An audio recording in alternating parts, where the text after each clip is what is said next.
தேர்தல், அதனால மக்கள் வந்து பார்த்து வாக்களிங்கன்னு சொல்லிட்டு முதலமைச்சர் சொல்லக்கூடிய அந்த பிரச்சாரத்தை நீங்க எப்படி பாக்குறீங்க?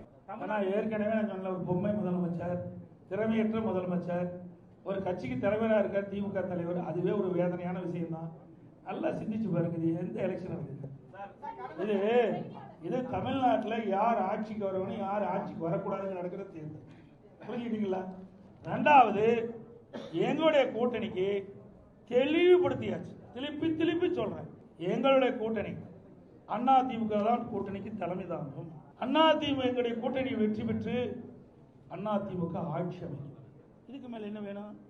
தேசிய கூட்டணி எங்களை சொல்றதுக்கு எதுவுமே இல்லைங்க. எங்க மீது எந்த புகாரும் சொல்றதுக்கு ஸ்டாலின் கிட்ட சரக்கு இல்ல. அதனால வேற ஒருத்தர் பிடிச்சிட்டு சொல்லிட்டு இருக்காரு.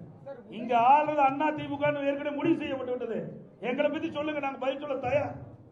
முடியலையே, இருந்தா தானே சொல்ல முடியும்.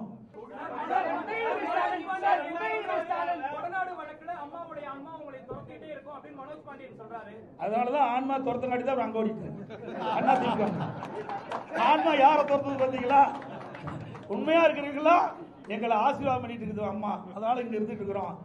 இங்க இருக்கின்றவர்கள் யாரெல்லாம் தவறு செய்தார்களோ, யாரெல்லாம் இந்த இயக்கத்துக்கு துரோகம் செய்தார்களோ, அம்மாவுடைய ஆன்மா அவளை ஆட்டி படைச்சிட்டு இருக்குது.